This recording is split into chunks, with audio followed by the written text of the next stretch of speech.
હિન્દુ અને મુસલમાનની વચ્ચે વધતી જતી ખાઈના મૂળ કારણો શું છે? કારણો એવા છે કે હિન્દુ હિન્દુને કહેવા તૈયાર નથી કે તું ખોટો છે, તો મુસલમાનો મુસલમાનને કહેવા તૈયાર નથી કે તું ખોટો છે.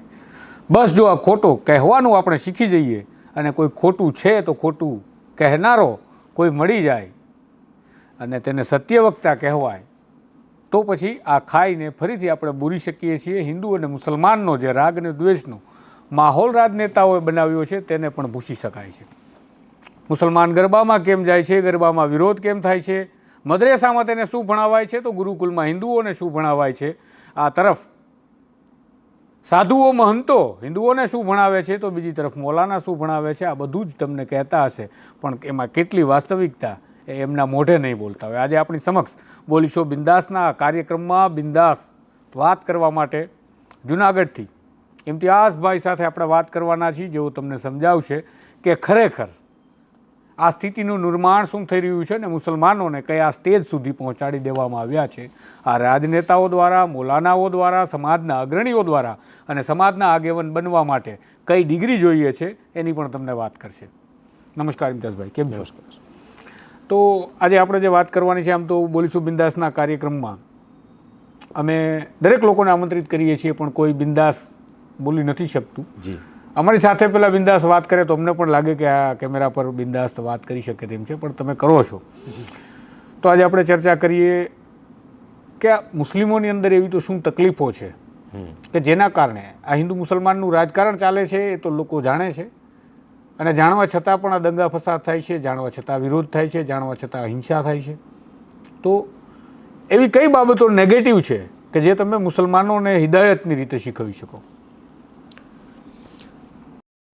સર્વપ્રથમ તો તુષારભાઈ, હું આપનો આભારી છું કે આ કાર્યક્રમની શરૂઆત તમે કરી. નવજીવન ન્યૂઝે એક એવા પહેલુંને એવી બાબતોને ટચ કરી છે દરેક મુદ્દા ઉપર, એટલે સર્વપ્રથમ તો તમારો આભાર છે કે તમે લોકોની વચ્ચે સત્ય અને સાચી વાત લાવો છો. હવે વાત જે છે કે મુસ્લિમ સમાજના લોકો, જેમ તમારી વાત છે એમાં કે ભાઈ ઓવરઓલ પછાત કેમ છે, તો એની પાછળનું કંઈ ને કંઈ જો જવાબદારી હું જો કોઈને ગણું છું તો એ છે ક્યાંક ને ક્યાંક મુસ્લિમ સમાજની એવી લીડરશિપ કે જે ભૂતકાળની અંદર એવા લોકોની હાથમાં જે દોરી સંચાર રહ્યો સમાજનો, કે જેમની તમે હમણાં કીધું કે ભાઈ એમની ડિગ્રી શું હોવી જોઈએ, તો મોટા ભાગના મુસ્લિમ આગેવાનોની ડિગ્રી તમે જુઓ તો ભૂતકાળમાં, અત્યારે તો બહુ સારા લોકો હશે કે છે, પણ ભૂતકાળમાં તમે જુઓ તો એક કાદી 302, 307 કરેલી હોવી જોઈએ, એટલે કે હત્યા, એટલે એવા કોઈ એ પ્રકારની ગંભીર પ્રકારના ગુનેગાર હોય, અથવા તો એમના હાલના જે કામકાજો છે કે ભાઈ કોઈ જુગારની ક્લબો ચલાવે, અથવા તો એવી એક્ટિવિટી કે જેને સમાજ અને કાયદો વ્યવસ્થા બંને પસંદ નથી કરતી, એ લોકોને મોટા ભાગના એ પ્રકારના કામ કરતા લોકોને આગેવાન તરીકે સ્વીકારવામાં આવ્યા. હવે આ જે લીડર આવ્યા એમની એક મર્યાદા હતી કે પોતે એવી એક્ટિવિટીમાં હતા કે જે સમાજને ન શોભે, એક મોભીને ન શોભે. બીજી એમની મર્યાદા હતી એજ્યુકેશનની. હવે જે વ્યક્તિને ખબર જ નથી કે હાઈકોર્ટના બારી દરવાજા કેટલા છે, કે કઈ દિશામાં સુપ્રીમ કોર્ટ આવી, કે કઈ દિશામાં સચિવાલય આવ્યું, કે XYZ વિષય ઉપર આની રજૂઆત કોને કરવી, એ વ્યક્તિઓના હાથની અંદર એક દોર રહ્યો, આ સમાજનો દોરી સંચાર રહ્યો. એના કારણે બન્યું એવું કે જે યુવાનને એજ્યુકેશન તરફ વળવાનું હતું, જે યુવાનને બિઝનેસ તરફ વળવાનું હતું, જે યુવાનોને જાહેર જીવનની તરફ વળવાનું હતું, તમામ એંગલની અંદર જે મુસ્લિમ સમાજનું પ્રતિનિધિત્વ હોવું જોઈએ એ ન થયું. એની જગ્યાએ એ યુવાને પોતાના આઈડલ બનાવ્યા ક્રિમિનલ માઇન્ડેડ માણસોને, ક્રિમિનલ એક્ટિવિટી સાથે જોડાયેલા લોકોને. બીજો એક વર્ગ એવો પણ છે તુષારભાઈ કે 95% લોકો એવા છે કે જેને કોઈ હિન્દુ મુસ્લિમ જેવી બાબતોમાં રસ નથી. એ સવારે ઉઠીને કામ કરવા માંગે છે, શાંતિથી પોતાનું જીવન જીવવા માંગે છે, રવિવારે પરિવાર સાથે ફરવા માંગે છે. બંને પક્ષે થોડા થોડા લોકો જેમણે એક પ્રયત્ન એવો કર્યો કે આજથી અમુક વર્ષો પહેલાં એક વાત શરૂ થઈ કે જ્યારે આજનો યુવાન, જ્યારે એનું બાળમાનસ હતું, ત્યારે એવો એક પેટર્ન શરૂ થઈ, એક વાત એવી વહેતી થઈ કે ભાઈ તમે મુસ્લિમ છો, તમે એમ માર્કો છો, તમને કાંઈ મળશે નહીં, તમે નોકરી કરી શકશો નહીં, તમારે ભણાય નહીં. પછી એવા સૂત્રો આવ્યા, અબ્દુલ તો પંચર કરતા હૈ, અબ્દુલ ઓટો ચલાતા હૈ. એટલે આ ક્યાંક ને ક્યાંક એ બાળ માનસની અંદર જે ઇન્સ્ટોલેશન થયું, એ યુવાનોની અંદર ઇન્સ્ટોલેશન થયું, એના પરિણામે આજનો જે યુવાન છે, આજની જે પેઢી જે છે, એણે મહેનત કરવાનું, પોતાનું ગોલ ડિસાઇડ કરવાનું, પોતાની જે ડેસ્ટિનેશન હતું, મારે અહીંયાથી અહીંયા પહોંચવું છે, મારે આ બનવું છે, એ બધું ક્યાંય ને ક્યાંય એણે સાઈડમાં મૂકી અને એણે નક્કી કરી લીધું કે ભાઈ મારે તો ઓટો જ ચલાવવાની છે, અગર તો મારે પંચર કરવાના છે, અગર તો મારે જે તે કાંઈ પણ નાનો મોટો વ્યવસાય કરીને મારું જે કાંઈ ગુજરાન ચલાવવાનું છે. એટલે અને એવું પણ નથી કે બધાની વાત થાય છે, પણ મોટો વર્ગ આ વિચારે છે. એક તબક્કો એવો પણ છે કે જેમણે સમાજને નવી દિશા આપી છે, આઈએસ બન્યા છે, આઈપીએસ બન્યા છે, લોકો એજ્યુકેશનમાં આગળ પડતા રહ્યા પણ છે. નહીં, એક મિનિટ રોકું છું. જે આઈએએસ અને આઈપીએસ બન્યા છે એની તમે વાત કરો છો, તો જે લોકો ક્રિમી લેયરમાં આવી જાય છે આવું દલિતો સાથે પણ છે. ખાલી આ મુસ્લિમોની વાત નથી.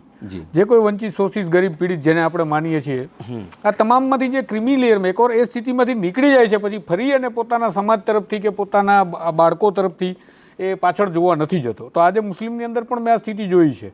ખાસ કરીને ગુજરાતના કોન્ટેક્સમાં વાત કરીએ છીએ તો ગુજરાતની સ્થિતિ આ છે કે એ મુસ્લિમ બનેલા અધિકારીઓ પોતાના સમાજના કાર્યક્રમોમાં નથી જતા, અવોઇડ કરે છે. ત્યારે પણ વાતો ઉઠે છે કે સત્તાને સારા લાગવા માટે આ થાય છે.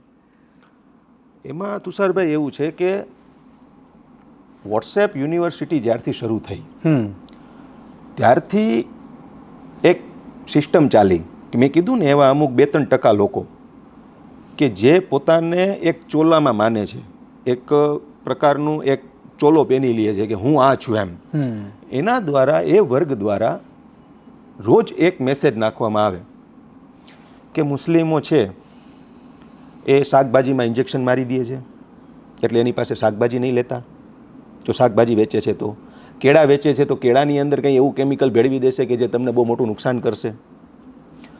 અથવા તો એવા કોઈ પણ કામની અંદર જે છે એને ક્યાંક ને ક્યાંક એવો ભ્રમ ફેલાવવામાં આવ્યો કે જેનાથી એક વાત સાબિત કરી દીધી કે ભાઈ મુસ્લિમ સમાજના લોકો એટલે મુસ્લિમ નામથી જ એક પેલી થાય. બીજું તમે વિષયો પણ જુઓ તો ક્યાંય પણ મુસ્લિમ નામ આવે ને એટલે અમુક પ્રકારના લોકો છે ને તરત એક્ટિવ થઈ જાય. એની ખલબલી કેમ ઉત્પન્ન થાય, એની ચર્ચાઓ કેમ થઈ જાય, ન્યૂઝ ચેનલોમાં ડિબેટો કેમ ચાલુ થાય. એક સામાન્ય પિક્ચર આવે ને તો એની પણ ડિબેટો ચાલુ થાય કે ઓ ભાઈ આ તો ભાઈ આ પિક્ચરમાં તો આમ મુસ્લિમ લોકોએ આમ કર્યું છે. અરે ભાઈ એક કેરેક્ટર છે એક. હવે આના કારણે થયું શું, આનું ઇફેક્ટ સમાજ ઉપર ક્યાં આવી? એક ડિપાર્ટમેન્ટમાં, એક પોલીસ ડિપાર્ટમેન્ટની અંદર, એક પોલીસ સ્ટેશનની અંદર 60 લોકોનો સ્ટાફ છે, 2 મુસ્લિમ છે. તો બને છે એવું કે એ મુસ્લિમ જે છે એને એમ થાય છે કે યાર આ મારાથી ગેપ રાખે છે, ભલે સાથે બધા નોકરી કરે છે, બધા મિત્રો છે, અને પેલા જે લોકો છે એમને એવું થાય છે કે ભાઈ આ મુસ્લિમ છે એટલે એ આપણાથી દૂર રહે છે. સમજ્યા? મતલબ ક્યાંક ને ક્યાંક એ પોતાને એવું ફીલ કરે છે કે મને ક્યાંક ને ક્યાંક મારી સાથે ગેપ રાખવામાં આવે છે, મારી સાથે એક પેલું રાખવામાં આવે છે કે ભાઈ મને થોડો દૂર રાખવામાં આવે છે. આવું આ ઘટના ઘણી બાબતોમાં જોઈએ કે આપણે માનો કે 4 મિત્રોનું ગ્રુપ છે, 4 હિન્દુ યુવકો બેઠા છે અને 5મો એનો મિત્ર છે મુસ્લિમ. આ 5 લોકો જે છે એ કોઈ જાતિવાદમાં નથી માનતા, કોઈ જાતિવાદમાં નથી માનતા, બધા એજ્યુકેટેડ છે. હવે માનો કે બને છે એવું કે 4 મિત્રો બેસીને ચર્ચા કરે છે અને 5મો આ મુસ્લિમ યુવક આવ્યો, તો જે તુષારભાઈ છે એ પરાગભાઈને એમ નહીં કહે કે આ ઇમ્તિયાઝભાઈ છે. શા માટે નહીં કહે?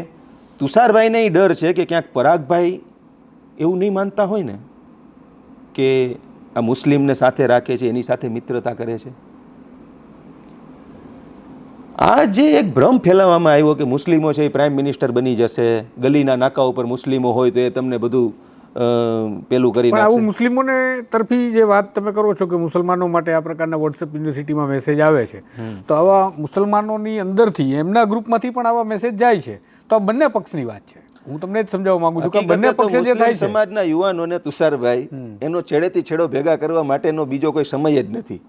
એટલે આ જે નહીં, હું તમને ઉદાહરણ આપું, ઉદાહરણ સાથે કે લવ જેહાદનો જે શબ્દની મેં તમને અગાઉ વાત તમે જે કરી છે, મેં સાંભળી છે, એટલે કે લવ જેહાદનો જે વાત આવે ત્યારે લવ જેહાદ શબ્દ તો નવો ઇજાદ થયેલો શબ્દ છે, આપણે જાણીએ છીએ, પણ એ લવ જેહાદનું જે રીતે હિન્દુઓ યાદી બનાવે છે એ રીતે મુસલમાનો પણ યાદી બનાવે છે. અને મેં જોયું છે સ્થિતિ નિર્માણ ત્યારે થાય છે કે જે લોકો બહાર આવી અને ખુલ્લેઆમ પોતાના સમાજને ક્રિટિસાઇઝ નથી કરી શકતા કે ભાઈ એ અંગત પ્રશ્ન છે, કોઈની પર્સનલ મેટર છે, કોઈના અંગત જીવનનો સવાલ છે, એના ઉપર કોઈ સમાજ કે કોઈ ધર્મ નિર્ણય નહીં કરે, તો આવા બંને તરફ યાદીઓ બને છે.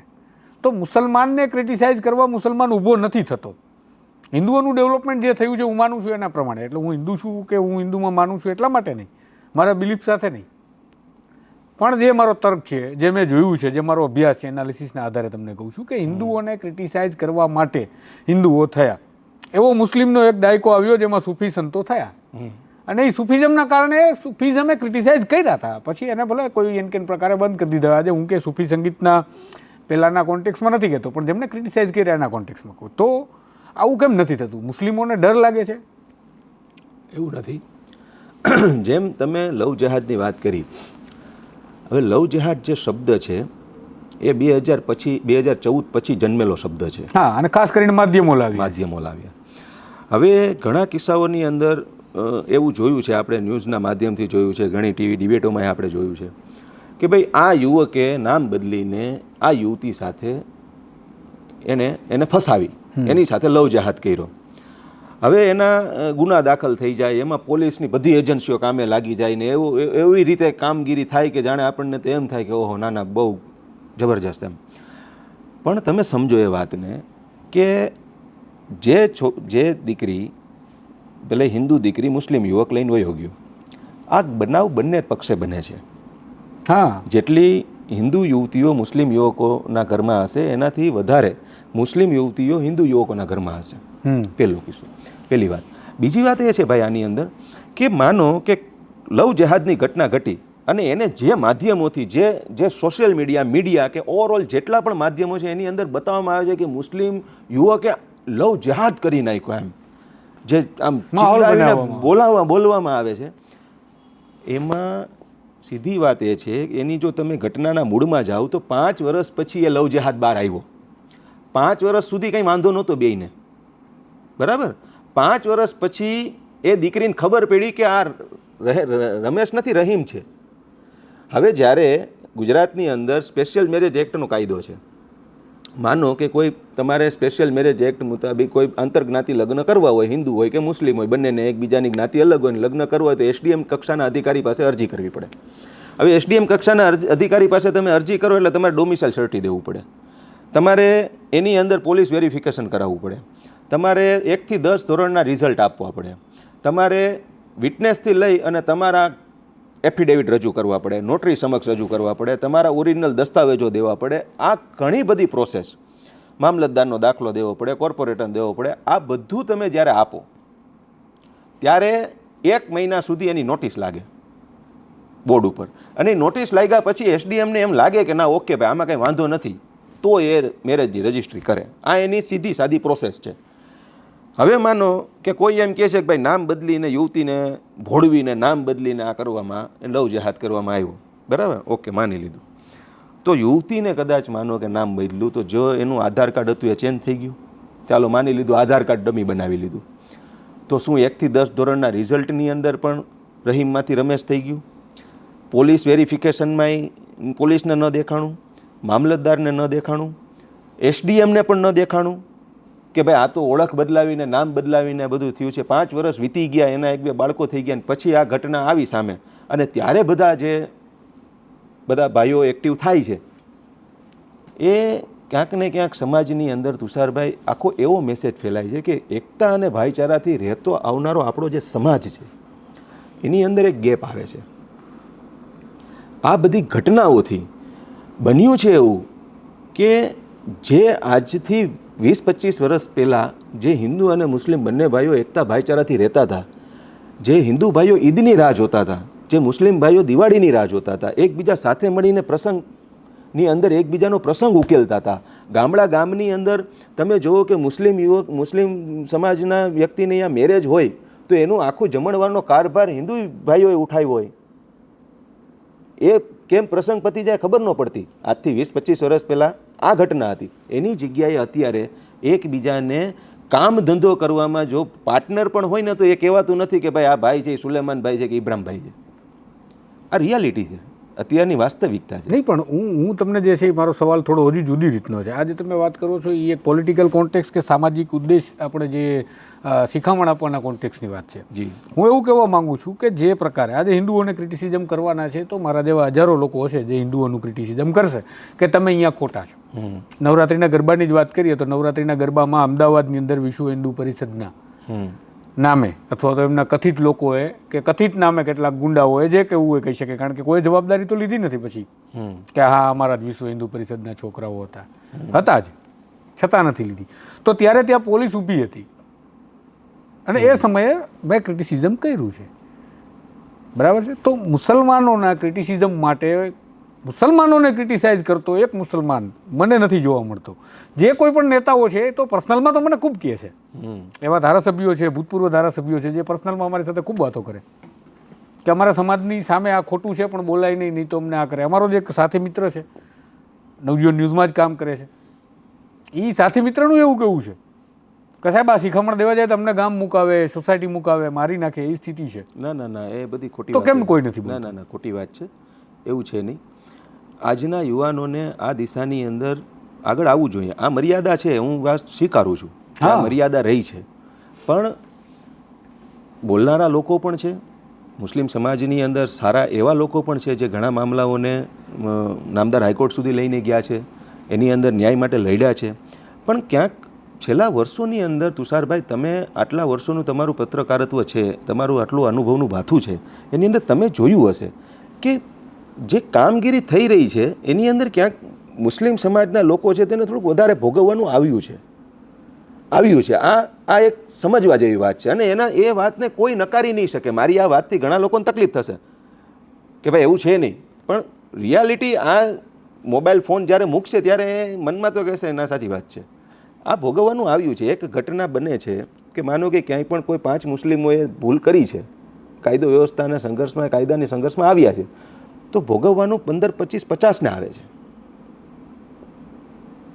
એટલે વાત કરતા તો થયા છે અને વાત કરવી પણ જોઈએ, પણ એની સામે અત્યારે મેં કીધું એ રીતે આજનો જે યુવાન છે એ ક્યાંક ને આજે હું તમને ઉદાહરણ આપું, 1 મિનિટ માટે રોકું છું. તમે જે કહો છો વાત કરતા થયા, ઉદાહરણથી વાત ચાલુ કરું ફરીથી. અમદાવાદની એક ઘટના કે જે અમદાવાદની ઘટનાની અંદર એક મુસ્લિમ યુવતીને જે એના બોયફ્રેન્ડ સાથે જતી હતી, બોયફ્રેન્ડ હિન્દુ હતો, આ યુવતીએ ગુરખો પહેરીને નીકળી અને એ બુરખાના કારણે એને મુસ્લિમ યુવાનોનું ટોળું રોકે છે.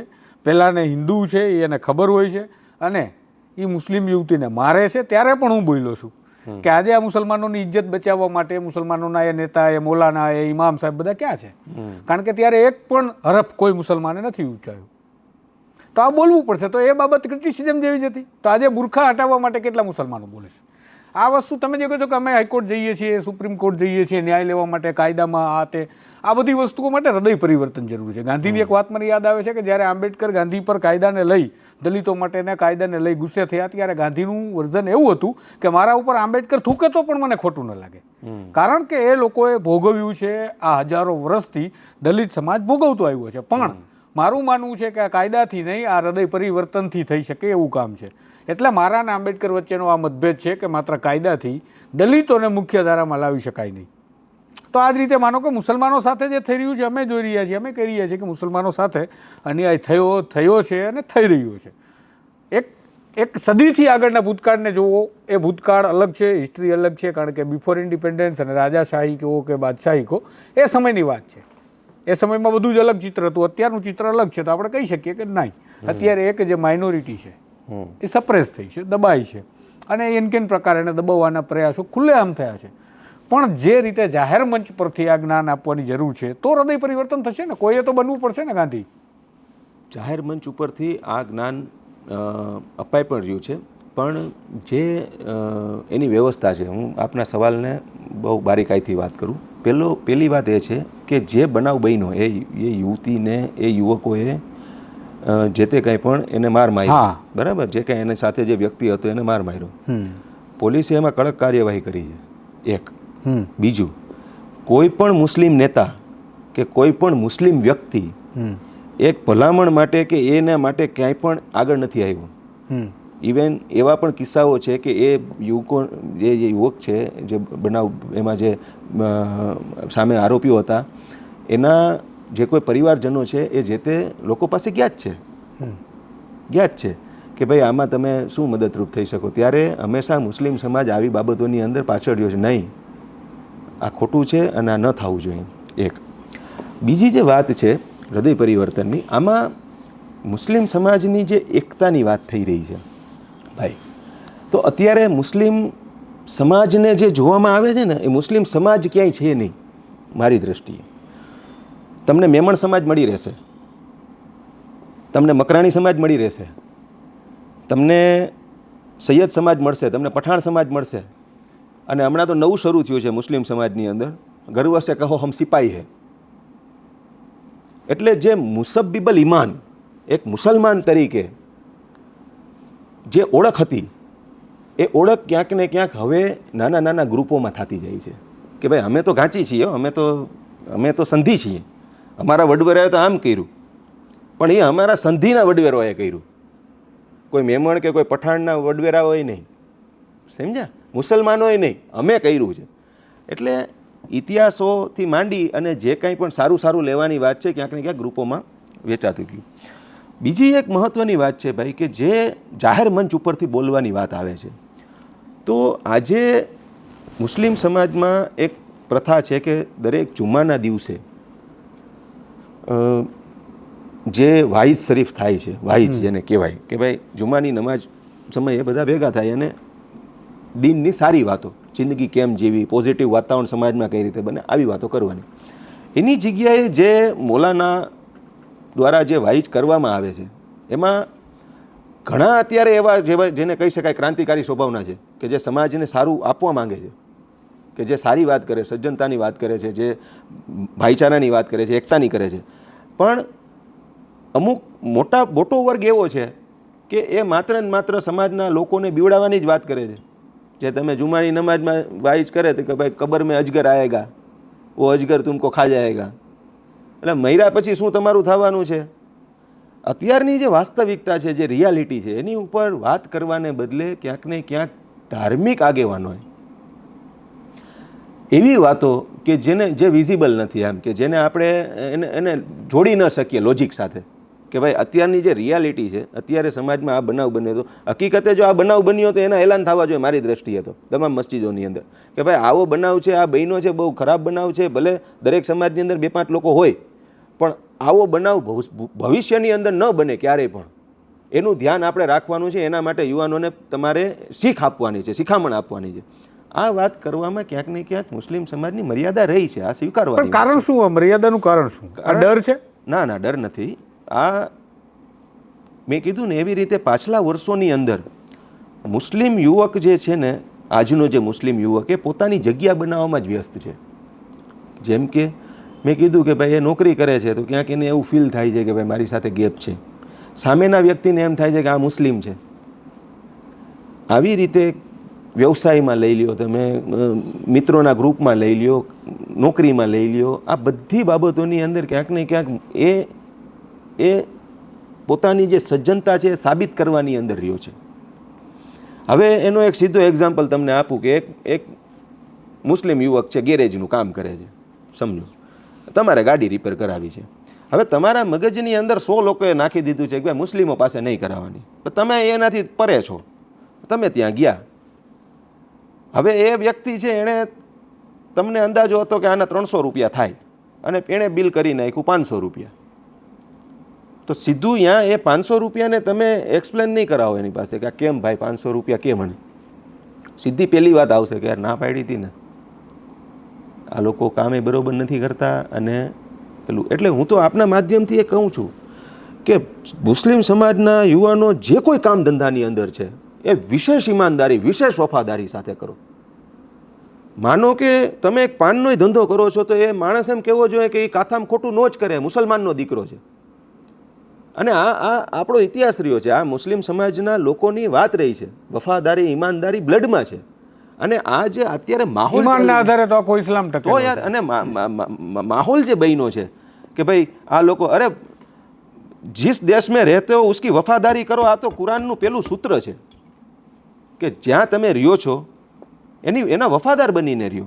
આજે દરેક જગ્યાએ ભાઈ, આડોશ પાડોશથી લઈ અને તમામ જગ્યાએ જ્યાં ક્યાંય પણ ખરા અર્થની અંદર મુસ્લિમ સમાજના યુવકોનો જો તમને અનુભવ થયો હશે તો તમને એક ઇન્ટેલેક્ચ્યુઅલ વ્યક્તિ તરીકે તમને સમજાણું હશે કે યાર આ જે વાતો આવે છે ક્યાંક ને ક્યાંક એ પ્રોપરગંડા છે, ખોટી વાતો છે. એટલે હવે આ સમયની અંદર મુસ્લિમ સમાજના યુવાનોને જે કામની અંદર છે એને વિશેષ ઈમાનદારીથી, અને ખાસ જે મુસ્લિમ પહેરવેશની અંદર હોય છે એમને તો વિશેષ ઈમાનદારીથી કે ભાઈ જ્યાં 10 રૂપિયા થતા હોય ત્યાં 9 રૂપિયા લ્યો. એકબીજાના કાર્યક્રમોની અંદર જાઓ. માનો કે કોઈ હમણાં તમે સ્ટોરી કરી હતી, આપણે આઈપીએસ સફીન હસન મંદિરમાં ગયા, તો એમાં ક્યાં ખોટું છે? હકીકતે તો તમારો જે ધર્મ છે એ માનવ ધર્મ છે. તમારી અંદરના વિકારો જે તમે મુક્ત થાવ, તમારી અંદરના જે કચરો છે એને ખાલી કરો, તમામનું ભલું ઈચ્છો, આ તો આપણો ધર્મ શીખડાવે છે. એમાં તમે જે જગ્યા ઉપર ગયા એ પોઝિટિવ જ જગ્યા છે ને. મંદિર છે તો પોઝિટિવ જગ્યા છે, મસ્જિદ છે તો પોઝિટિવ જગ્યા છે. તો એમાં કંઈ બીજું કંઈ એને કંઈ પેલું નથી કરી નાખ્યું, હરામ કે હલાલ નથી કરી. સીધી જ વાત છે. અને જે લોકો કદાચ આની દલીલો દેતા હોય કે નહીં નહીં એ આમ થઈ ગયો, ઇસ્લામમાંથી ખારીજ થઈ ગયા, તો એ લોકોને પણ પોતાની અંદર ઝાંકવાની જરૂર છે. ઘણી એવી બાબતો છે કે જેમાં હકીકતે તમે માનવતાવાદી જીવન આજના દોરની અંદર જીવો અને ખરા અર્થની અંદર એકતા અને ભાઈચારાનું ઉત્તમ ઉદાહરણ સાબિત કરો, તો જ આ જે પ્રકારની હરકત કરનાર લોકો છે એના ગાલ ઉપર તમાચો લાગશે. તુષારભાઈ છે તો તુષારભાઈ મારા મિત્ર છે, આ ડંકાની ચોટ ઉપર કયો. અને તુષારભાઈને પણ ઇમ્તિયાઝભાઈ મારા મિત્ર છે, આ ડંકાની ચોટ ઉપર કહેવું પડશે. એકબીજાના કાર્યક્રમોમાં જવું પડશે, એકબીજાના ધાર્મિક તહેવારોમાં સામેલ થવું પડશે તુષારભાઈ.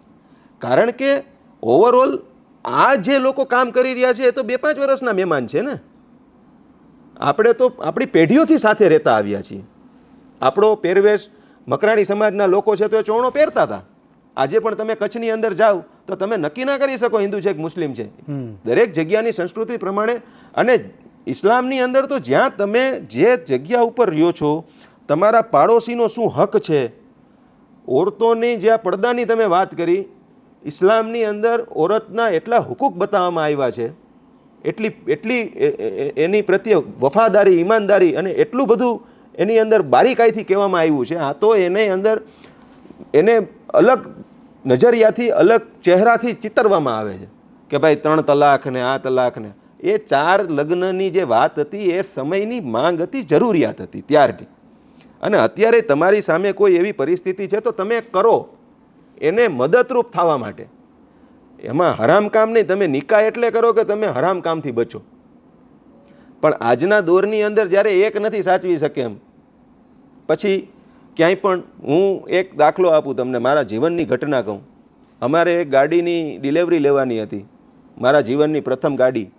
એટલે ઘરે બધાને ઉત્સાહ હતો. એટલે એવું નક્કી થયું કે આપણે 25-50 લોકોનું ટોળું નથી જવું ગાડી લેવા માટે, પણ બધા બાળકો જ હશે, બાળકો પ્રત્યે વધારે વિશેષ પ્રેમ. એટલે હું અને મારા મિસિસ, અમે 2 અને અમારી સાથે લગભગ 15 બાળકો. આ બધા બાળકો, એમાં મારા ભાઈના બાળકો હતા, મારા પાડોશના બાળકો હતા, મારા સિસ્ટરના હતા, પણ 15 બાળકોનું ટોળું. એટલે અમે જ્યારે ગાડીની ડિલિવરી લેવા ગયા અને ત્યાં અમુક મેં એ જે ઘટના જોઈ તો મને વિચાર આવ્યો. એટલે લોકો તરત નક્કી કરી લે છે કે આટલા બધા બાળકો હશે એને. એટલે વાસ્તવિકતા, રિયાલિટી કંઈક તુષારભાઈ અલગ છે અને બતાવવામાં કંઈક અલગ આવે છે. એટલે અત્યારે આપણા માટે તો બસ આ જ છે, ભાઈચારા નહીં એ પ્રસ્થાપિત થાય એના પ્રયત્નો આપણે કરવા જોઈએ. પણ આપણે જે કોમી એખલાસની વાત કરીએ, તમે કીધું એ પ્રકારે કે એકબીજાના જે છે પ્રસંગોની અંદર એકબીજા હિન્દુ મુસલમાન ભાઈઓ મળી અને પ્રસંગ ઉજવે, એકબીજાના તહેવાર ઉજવતા, આ પહેલાં થતું હતું, મેં જોયેલું પણ છે. અને આ કોઈ બહુ પેઢીઓ જૂની વાત નથી. હા, એટલે પણ હવે જે આ નવી પેઢીને જે છે એ ક્યાંક ને ક્યાંક મને એવું લાગે છે કે નવી પેઢીને જે છે કોઈ ખુલીને કહેવાવાળો એની વચ્ચેનો માણસ મળશે તો જ મળશે નિરાકરણ. કારણ કે હું તમને એક બીજું એક્ઝામ્પલ એવું આપું કે ઘટના છે અમદાવાદની, કે કોમી એખલાસ માટે મુસ્લિમ આગેવાનો જગન્નાથની રથયાત્રા હોય છે ત્યારે પણ ઘણા સારા કામ કરે છે, જગન્નાથની રથયાત્રાનું સ્વાગત કરે છે, રથયાત્રાને હારતોરા કરે છે, ભગવાનના આશીર્વાદ લે, બધું કરે છે. અને આ આગેવાનો જે પ્રકારે કોમી એખલાસનો મેસેજ આપે છે, આવો જ એક મેસેજ આપવા માટે એક રાજ્યના પૂર્વ ધારાસભ્ય અમારા વરિષ્ઠ પત્રકાર પ્રશાંત દયાળ પાસે આવે છે કે આપણે આ બાબતે શું કરી શકીએ. ત્યારે ઈદ નજીક આવતી હતી અને અમદાવાદની સ્થિતિ પહેલેથી જ જે પ્રકારે રહી છે બધાએ જોયું છે. એમાં કોમી તોફાન કેટલા જવાબદાર છે કોમના કારણે એ વિચારવા જેવું છે. કારણ કે ક્યારેય કોમના તોફાનો કોમના કારણે નથી થયા, એ અલગ વાત છે, રાજકીય વાત છે. પણ ત્યારે પ્રશાંતભાઈ એવું કીધું કે આપણે એક કાર્યક્રમ એવો કરીએ કે આપણે અમદાવાદના ઇન્કમટેક્સ 4 રસ્તા પર આવીએ, મુસ્લિમ બિરાદરો આવે, હું આગળ ચાલીશ, તમે લોકો સાથે, અને હાથમાં એક પ્લે કાર્ડ લઈને ઊભા રહીએ કે અમે ઈદના દિવસે ગાય કાપવાના નથી, કાપતા નથી અને કાપશું નહીં. આ પ્રકારના સ્લોગનો બનાવીએ અને લઈ અને ઊભા રહીએ, જેથી સમાજની અંદર એક મેસેજ જાય કે આ તો મુસલમાન બોલે છે. ત્યારે એક પણ આગેવાન એ બાબતમાં તૈયાર ન થયો કે આપણે આ કરવું જોઈએ કે કરીએ. તો હાર્મનીની વાત જે છે ને, જવાબદારી આપણે બીજા પર ઢોળીએ છીએ. હું સ્પષ્ટ રીતે કહેવા માગું છું કે આપણે હાર્મની કરવી છે, આપણે શાંતિ એકતા સ્થાપવી છે. દરેક હિન્દુ આ વિચારે છે, દરેક મુસલમાન. તકલીફ ક્યાં આવે છે કે એને કોઈ ખોટાને ખોટો કે સાચાને સાચો કહેનારો માણસ નથી મળતો. આજે આ વાત જે ઇમ્તિયાઝભાઈ તમે અહીંયા કરો છો કે ભાઈ શુક્રવારે નમાઝની અંદર જે નમાઝ પડ્યા પછી જે વાત થાય છે કે જે ધાર્મિક પ્રવચન મળે છે એની અંદર એવા એજની અંદર તમે શું શીખ્યા? આજના ભૂતોના ભવિષ્યથી જેવી વાતો છે જેનું કંઈ લેવા નકર દેવા છે હાલ પૂરતું. અત્યારનું જીવન સારું જતું નથી સ્વર્ગ જેવું, અને આપણે મર્યા પછી નરકમાં જશું કે સ્વર્ગમાં એની ચિંતા કરીએ. તો આવું જાહેરમાં ઇમ્તિયાઝ બોલી શકે ખરા? એક ઇમ્તિયાઝ નહીં, હજારો ઇમ્તિયાઝ બોલે જ છે. તો કેમ જાહેરમાં દેખાતા નથી? એ મર્યાદા છે, એ મીડિયાની પણ મર્યાદા છે. અચ્છા, જે તમે ગાયની વાત કરી, D11નો કાયદો જ્યારથી આવ્યો, એ કાયદાનું હું તો એમ કહું છું કે નવજીવન ન્યૂઝ આખો કાયદો બતાવે, એક એડવોકેટને લઈ આવીને બતાવે, બરાબર, અને આખો કાયદાનું કે એ કાયદો શું છે. જો એ કાયદામાં એક વખત આવી જાય ને એટલે એની જિંદગીમાં ગાય તો ઠીક છે, એ ગાયની સામે જોતો બંધ થઈ જાય. આ રિયાલિટી છે. D11 જે વિજયભાઈની સરકાર સમયે કાયદો આવ્યો. હવે કાયદા સિવાય પણ હું ચેલેન્જ સાથે તમને કહું છું, ઘણા બધા આ વ્યવસાય, મીટના વ્યવસાય સાથે જોડાયેલા એવા તમને સેંકડો લોકો લાવી દઈશ કે જેણે પેઢીઓથી ક્યારેય પણ આ કામ કર્યું નથી કર્યું. બીજી એક વાત છે કે એક ગાયની હત્યા થતી જ નથી. આ હું તમને પહેલાંથી કહું છું. હવે માનો કે એની દલીલ આવશે કે ના ના અમારી પાસે પુરાવા છે. આપના માધ્યમથી કહું છું કે આપની પાસે જો આ પુરાવો હોય ને તો મને આપજો. હું મુસ્લિમ સમાજ વતી કમ્પ્લેન ફરિયાદી હું પોતે બનીશ.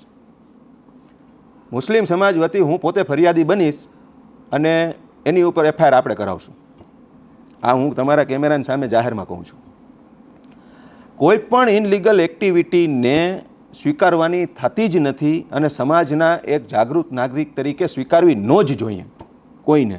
અને આ વાત કરવાની આવે તો સરાચોક આ વાત કરવી જોઈએ કે આ ખોટું થઈ રહ્યું છે ને આ ન થવું જોઈએ. બીજી જે વાત છે કે કદાચ જો કોઈ એવી દલીલ દેતું હોય કે ભાઈ આ ગાયોની હત્યા થાય છે, બરાબર, તો એ પોલીસની મર્યાદા રહી. કાયદો વ્યવસ્થા જાળવવામાં ક્યાંક ને ક્યાંક ગુજરાત પોલીસ નિષ્ફળ ગઈ.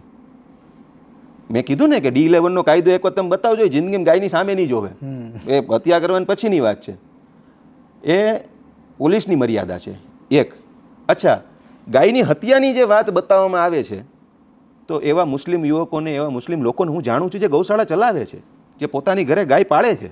નવજીવન ન્યૂઝને હું એડ્રેસ આપવા માંગુ છું, જાઓ કરો ઇન્ટરવ્યૂ. મીડિયાના બીજા મિત્રો, નવજીવન તો પોઝિટિવ ન્યૂઝ છે અને એ તો ડંકાની ચોટ ઉપર બોલે છે. એવા લોકો કે જે માત્ર ને માત્ર ખલબલી બનાવવા માંગે છે, એ મીડિયાને તમારા માધ્યમથી કહું છું, મારી પાસે એડ્રેસ છે, હું બતાવીશ કે ગાય પાળે છે, ગાયને ચારો નાખે છે, પોતાના સ્વ ખર્ચે પાળે છે, અને એલાનો કરેલા છે કે ક્યાંય પણ ગાય રખડતી ભટકતી હોય તો અમને કયો, એઝ એ મુસ્લિમ અમને કયો. અને એ જે કામ કરનાર છે મુસ્લિમ છે, એણે નામ મુસ્લિમ નથી રાખ્યા, એમાં હિન્દુ નામ રાખ્યા છે કે આપણે મુસ્લિમ તરીકે ક્યાંક આપણને કહેશે નહીં, પણ એ ગાયની સેવામાં આપણે જો પાછળ ન રહી જાય એટલા માટે કરીને એણે નામ હિન્દુ રાખ્યા છે કે ભાઈ આ હિન્દુના ભાઈઓ અમારી સાથે છે, મતલબ કે સાથે મળીને જે કામ કરતા હોય. પણ એણે એ રાખીને એ સેવા કરે છે, એ ચારો નાખે છે. અને એક મોટો વર્ગ એવો છે, મોટો વર્ગ નહીં, લગભગ તો એમ કહો ને 0.1% નહીં નીકળે એની અંદર, પણ મોટો વર્ગ એવો છે કે જે કદાચને એને ખબર પડે, જે માંસાહાર કરનારો કે ગાયનું મીટ છે તો એ એની સામે જોવે પણ નહીં, ઉલટાનું એને સામે કાર્યવાહી કરાવે. એટલે આ જે આખી વાત જે થઈ રહી છે એ એક તરફે છે, બંને તરફે બતાવો. જે કોઈ બાબત છે, હું જે કહેવા માંગુ છું કે એક ફિલ્મ આવે, એમાં કોઈ મુસ્લિમ સમાજે કોઈ કેરેક્ટર નિભાવ્યું, એનું નેગેટિવ રોલ છે, તો એની ઉપર ચર્ચાઓ ચાલુ થાય. તો એની સામે મુસ્લિમ યુવકો જે પોઝિટિવ કામ કરે છે, આ ગણપતિ ઉત્સવની અંદર પાણી વિતરણો કરે છે, છાસો પીવડાવે છે, આ કોરોના સમયની અંદર મુસ્લિમ સમાજના યુવાનોએ ક્યાં ક્યાંથી લાશોને શું શું કર્યું છે, બાળી છે, તો યાં તો એ ધર્મ નહોતા પૂછતા, તો એ મીડિયા કેમ નથી બતાવતું? પોઝિટિવ કામ થાય છે એ પણ બતાવવા જોઈએ ને, કે મુસ્લિમ સમાજનો યુવક ખરાબ છે, મુસલમાન નામ ઉપર રેડ કલર મારી દીધો કે ભાઈ આ એટલે લાલ બત્તી, સીધું મુસ્લિમ એટલે લાલ બત્તી ચાલુ જ થઈ જાય, ઓલી ઓપરેશનમાં જેમ ચાલુ થાય, સમજ્યા? એની જગ્યાએ જે એ પોઝિટિવ કામ કરે છે. અમે પોતે કોરોના કાળની અંદર રોજ 1000 માણસનું અમે રસોડું ચલાવતા હતા, તો અમે જે પાર્સલ દેવા જતા હતા, જે એરિયાની અંદર મેં પોતે મારા ફેસબુક પર મૂકેલો છે આ વિડીયો, જે એરિયાને અમે સિલેક્ટ કર્યો તે હિન્દુ એરિયા હતો. આ માધ્યમોની તમે વાત કરી ને, એટલે એક વાત મને યાદ આવે છે નવરાત્રિની, કે નવરાત્રિ પર IPS સફીન હસન પણ રાજ્યના ગૃહ રાજ્યમંત્રી હર્ષ સંઘવી સાથે ગરબા લીધા અને નવરાત્રિમાં સામેલ થયા. તો ત્યારે સવાલો જે લોકો ક્રિટિસિઝમ કરી શકતા હતા, જે હિંમતવાળા હતા, કે જેને ધર્મ સાથે કોઈ લેવા દેવા નથી, એ લોકોએ સવાલ કર્યો કે જે પેલા ઠેકેદારો હતા એ હવે બોલે કે ગુજરાતના ગૃહ રાજ્યમંત્રી હિન્દુ અને એની સાથે IPS મુસલમાન ગરબા રમ્યા, અને હવે કરી બતાવો તમારા વિશ્વ હિન્દુ પરિષદ, બજરંગ દળ કે તમારી જે સેનાઓ ફલાણી ઢીકણી છે એને બોલાવો કે વિરોધ કરે તમારા ગૃહમંત્રીનો અને તમારા રાજ્યના એક IPS અધિકારીનો. એ જ સમયે એક બીજી ઘટના બને છે, આ જ સમયે એક બીજી ઘટના બને છે કે અગાઉથી જ માધ્યમોએ તો પ્રચાર શરૂ, તમે કીધું લાલબત્તી શરૂ કરી દીધી હતી કે માધ્યમોએ કે લવ જહાદ ફેલાવવા માટે આ વખતે મુસલમાનો ગરબામાં ઘૂસશે, તમારી બેનું દીકરીઓ સાથે. આપણી બેની દીકરીઓની રક્ષા માધ્યમોએ કેટલી કરી એની પણ મારી પાસે કેટલી બધી હિસાબ સાથેની માહિતી છે, પણ અત્યારે એનો યોગ્ય સમય નથી, એટલે આપણે પણ ચર્ચા કરીશું ક્યારેક. તો આ જે માહોલ બનાવવામાં આવ્યો અને એક બે જગ્યા પર જે મને સમાચાર મળ્યા, વધારે જગ્યા પર ઘટના ઘટી હોવી જોઈએ, કારણ કે જે પ્રકારે ઝોમ્બીઓ મેદાનમાં આવ્યા હતા હિન્દુ સંગઠનોના નામે, આ ઝોમ્બીઓએ જે ઘટના કરી અને ક્યાંક માર માર્યો, ક્યાંક આઈ કાર્ડ ચેક કરતા હતા, બાજુમાં પોલીસ ઊભી હતી આ નમાલી, અને એની સામે આ સમગ્ર ઘટનાક્રમ ઘટતો હતો. છતાંય અધિકારીઓએ પણ જોયું, બાહોશ હતા રાજ્યના નમાલા બાહોશ અધિકારીઓ, એમણે જોયું, અને આ રાજ્યની એટલી સારી એવી સરકાર છે કે આ અધિકારીઓ વિરુદ્ધ કંઈ કરી પણ નથી શકી આજ સુધી, કારણ કે એમને પણ આ લાલબત્તી ખૂબ ગમતી હોવી જોઈએ, એનું ઉદાહરણ છે. તો તમે એક મુસલમાન તરીકે શું તમને કેવું લાગે જ્યારે નવરાત્રિમાં તમારે નહીં જવાનું, તમારા બાળકોને નહીં જવા દેવાના, તમારે નહીં આવવાનું, આવવું હોય તો તિલક કરવાનું, આઈ કાર્ડ, આવું બધું યાર મને કોઈ પૂછે ખૂબ પીડાદાયક સ્થિતિ છે આવું. અને પાછું હિન્દુઓ પાછું આવું મુસલમાન જોડે જ કરતા હોય તો વાંધો નથી, દલિતને પણ નથી આવવા દેવો, આવી સ્થિતિ તમને કેવું લાગે ત્યારે? એમાં આ વાત કેવી છે તુષારભાઈ, જો એક તો લોકશાહી છે, દરેકને પોતાનો ધર્મ પાળવાનો હક છે, અધિકાર છે, ક્યાંય જવાનો આવવાનો, બીજું ત્રીજું બધું છૂટ છે. હવે એની અંદર આ અત્યારે જે ચાલી રહ્યું છે, તો એક રીતે આને હું બે એંગલથી જોઉં છું આ વાતને. માનો કે મુસ્લિમ સમાજના યુવકોને માર માર્યો તો હું તો રાજી થયો, ઓનેસ્ટલી કહું છું. કેમ? કારણ નમાજ પડવા જતા નથી, આ ગરબા રમવા જવાની શું જરૂર છે? જે એને પેલું કામ કરવાનું છે કે પોતાના મા બાપને સાચવો, પેલા ઇસ્લામને જે કાંઈ છે એના નીતિ નિયમો પ્રમાણે એનું કામ કરો. તમે 5 ટાઈમ નમાજ પડવા જાઓ, સવારે વહેલા ઉઠો. હવે તમારે આખી રાત 3 વાગ્યા સુધી રીલ સ્ક્રોલ કરવી છે, બરાબર? બપોરે 1-1.5 વાગે ઉઠવું છે, અને પછી રાત્રે કે ભાઈ હવે તો હું ગરબા રમવા કે જોવા જઈશ, જવું જોઈએ એવું ના નથી પાડતો, કાર્યક્રમમાં માનો કે મને પણ જો ઇન્વિટેશન આપે તો હું જઈશ, હું ના નથી પાડતો, જઈશ. ત્યાં જે કાંઈ મારાથી જે કાંઈ થતું હશે એ મદદરૂપ પણ થઈશ અને એ યુવકોને જે કાંઈ પણ મારાથી એને મોટિવેટ પણ કરીશ. પણ જે તમારી જરૂરિયાત છે, માનો કે તમને જે ઇસ્લામે શીખડાવ્યું શું, હકીકતે ઇસ્લામને જો તમે બહુ બારીકાઈથી નહીં પણ બહુ ઉપર જોવો ને, સવારે તમે વહેલા ઉઠો, કોઈનું ખરાબ કરોમાં, સવારે તમે વહેલા ઉઠો, સૂરજ ઉગે પહેલાં ઉઠો, તમે રોજી માટે નીકળી જાઓ, તમારું જે કાંઈ કામકાજ છે એ કરો, 5 ટાઈમ તમે નમાઝ પઢો. આ 5 ટાઈમની અંદર તમે 5 વખત તમે વઝૂ કરો એટલે તમારી એક તો હેલ્થ સારી રહે, તમે સાફ સુથરા અને ચોખ્ખા દેખાવ. 5 વખત તમારી 1 ટાઈપ ઓફ એક્સરસાઇઝ થાય. તમે અલ્લાહની બંદગી કરો તો એમાં તમને એક પોઝિટિવ વાઇબ્રેશન મળે. મસ્જિદ જે છે આમાં તો એક બીજી વાત મને યાદ આવે છે, મસ્જિદ, દરગાહ અને મદ્રાસો, આમાંય લોકોને નથી ખબર કે મસ્જિદ શું, દરગાહ શું, મદ્રાસો શું. હમણાં એક મારી પાસે કિસ્સો આવ્યો, એક ભાઈ છે દરગાહની અંદર બિચારા સ્લેબ ભરતા હતા કે ભાઈ અહીંયા બધા દર્શન માટે આવે છે, તો અહીંયા ગામમાં મેસેજ કે અહીંયા તો મસ્જિદ બનાવે છે કે આને તોડી નાખો.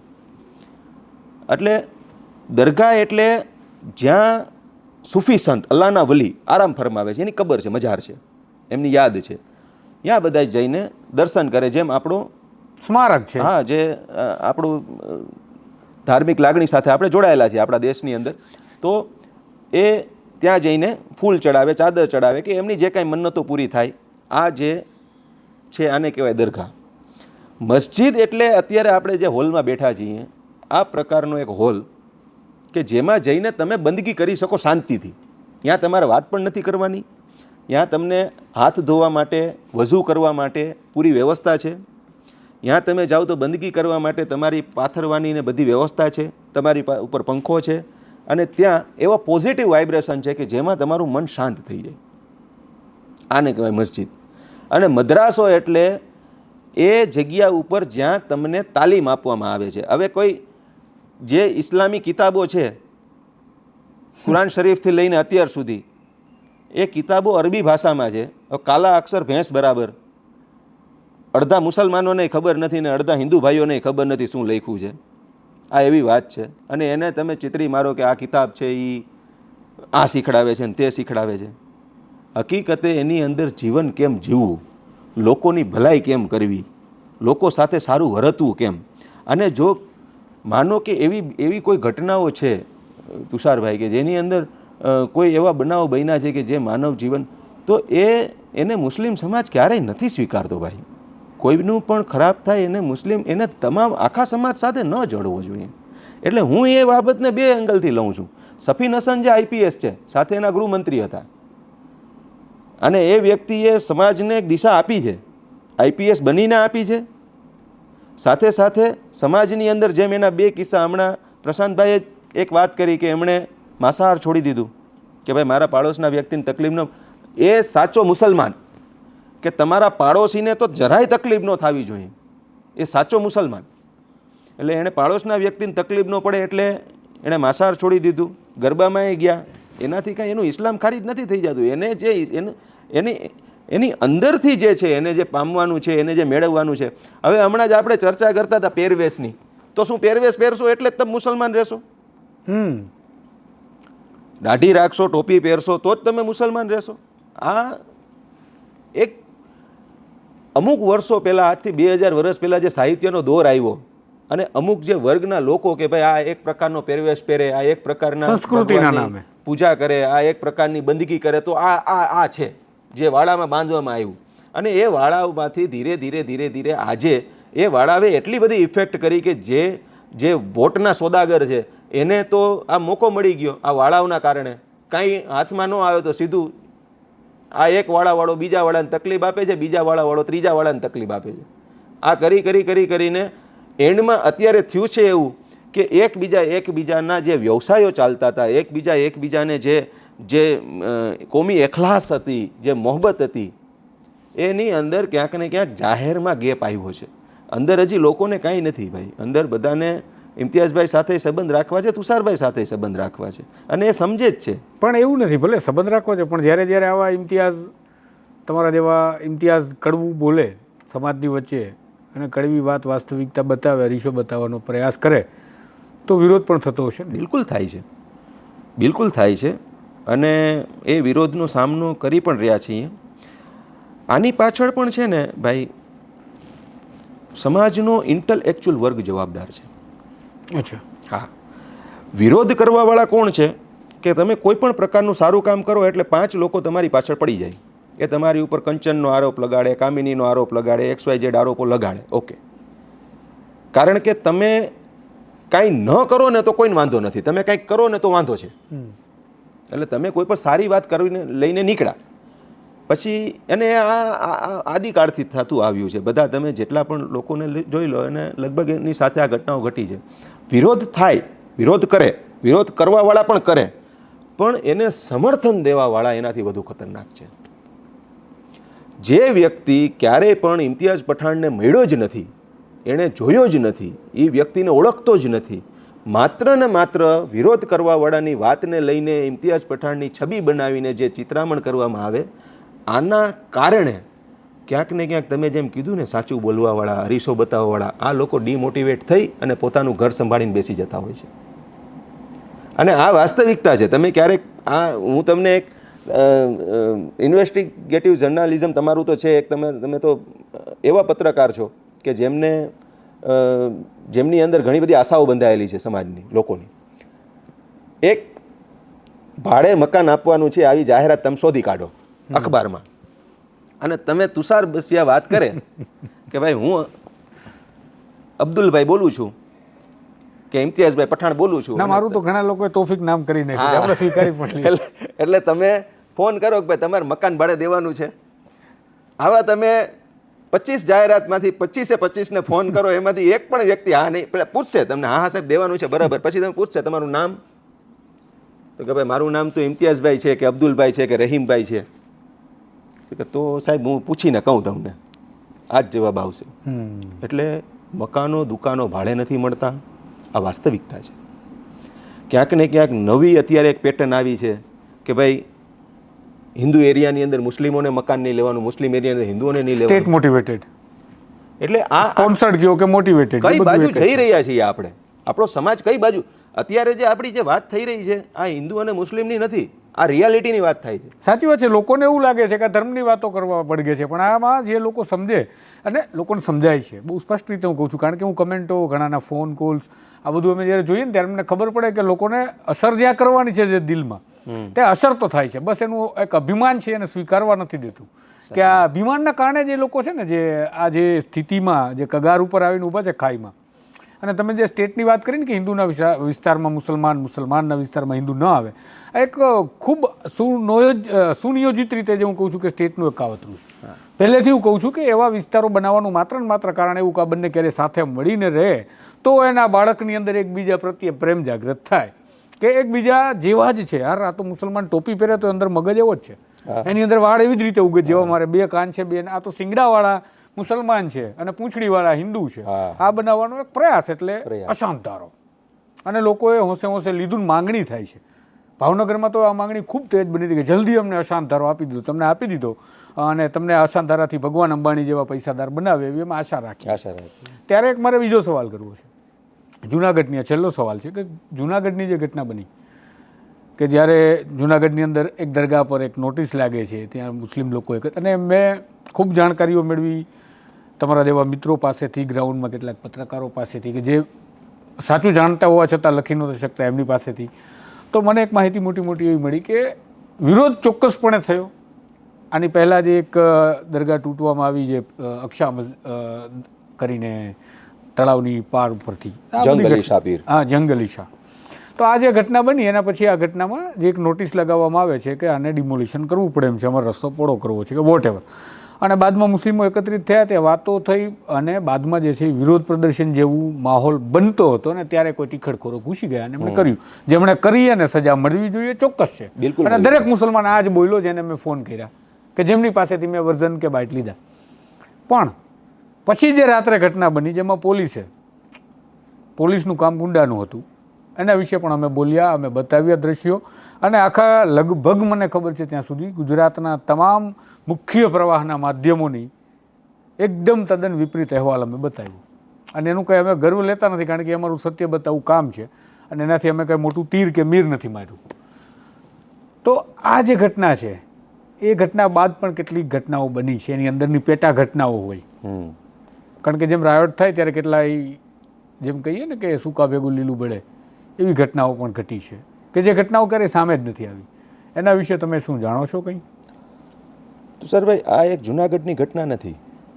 આવી જ ઘટના પોરબંદરમાં બની છે. હમણાં થોડા 1-2 વર્ષના ગાળાની અંદર આવી ઘણી ઘટનાઓ ઘટી. હા, દ્વારકાથી શરૂ કરી છેક ચોરવાડ સુધી. અને એમાં ક્યાંક નિર્દોષ યુવાનોનો પણ ભોગ લેવાનો. અચ્છા. પણ આપણી જે સિસ્ટમ છે, મારો અનુભવ આ બધી ઘટનાઓની અંદર એક સક્રિય મુસ્લિમ આગેવાન તરીકે દરેક જગ્યાઓની સાથે જોડાણ હતું મારું, કે જે અમુક ટેલિફોનિક માધ્યમથી કે અમુક આગેવાનોના માધ્યમથી આપણે ખબર હોય. જોડાણ એટલે આ પ્રકારે કે ભાઈ આપણને ખબર હોય કે આમાં આવું થયું છે, એમ કે આપણે જેની માહિતી લેતા હોય, જેમ કે એક પત્રકાર લઈ શકે એમ કે ભાઈ આવું બનાવ બન્યો છે, તો એક સક્રિય જાહેર જીવનના વ્યક્તિ તરીકે મારી ફરજ હતી ને મેં એ લીધું છે. હવે આમાં 2 વાત છે કે માનો કે ત્યારે કોઈ નિર્દોષ યુવકો આના ભોગ બન્યા છે સમયે, તો આપણી જે જ્યુડિશિયલી સિસ્ટમ છે એણે ન્યાય આપ્યો છે. આ વાસ્તવિકતા છે. અચ્છા. હા, એને નકારી ન શકાય કે આપણી જે જ્યુડિશિયલી સિસ્ટમ છે, કોર્ટે એ વાતને સમજી છે, ગંભીર આક્ષેપોની અંદર પણ જામીનો આપ્યા છે, અને એ સમજીને કે ભાઈ આ છે એ માસ છે, ટોળું છે, અને ટોળાની અંદર આ ઘટના ઘટી છે. પછી ત્યારે જે એરેસ્ટ થયા બધી ઘટનાઓમાં, તમે પોરબંદરની ઘટના લઈ લો, જુનાગઢની ઘટના લઈ લો, એવી અલગ અલગ ઘટનાઓ. હવે આ ઘટનાઓ એકી સાથે નથી બનતી, એક તુરંત નથી બનતી. જુનાગઢની જે ઘટના છે, તો જુનાગઢની અંદર જંગ અલી શાહ પીરની જે મજાર હતી શહીદ કરવામાં આવી, ત્યારે લોકો ભેગા થયા. ઉપરકોટની મજારો છે શહીદ કરવામાં આવી, ત્યારે લોકો ભેગા થયા. ત્યારે કોઈ ઘટના ઘટી નથી ભાઈ, બિલકુલ પણ. ત્યારે કોઈ, અને આ જે સંખ્યાથી વધારે લોકો ભેગા થયા હતા, ત્યારે બનાવ બન્યા નથી. પણ કોઈ એવા અસામાજિક તત્વો અથવા તો કોઈના એની અંદર રોટલા શેકાવાના હોય એવા લોકો, કંઈ એનું દોરી સંચાર, આ તપાસનો વિષય છે. પણ એના કારણે જે ઘટના ઘટી, એ ઘટના ખૂબ નિંદનીય છે. કોઈ પણ મામલાની અંદર કાયદો વ્યવસ્થા હાથમાં લેવી એ સમાજના યુવાનોનું કામ નથી, અને ન જ લેવી જોઈએ. આ મારું અંગતપણે માનવું છે. અને પોલીસે આવી કોઈ ટિક્કડ હોય તો આના ઉપર કડકમાં કડક કાર્યવાહી કરવી જોઈએ, આ પણ મારું માનવું છે. પણ કોઈ નિર્દોષો સાથે અન્યાય ન થાય અને દોષિતો છે એ રહી ન જાય, આ બાબતનું પણ પોલીસે ચોક્કસપણે ધ્યાન રાખવું જોઈએ.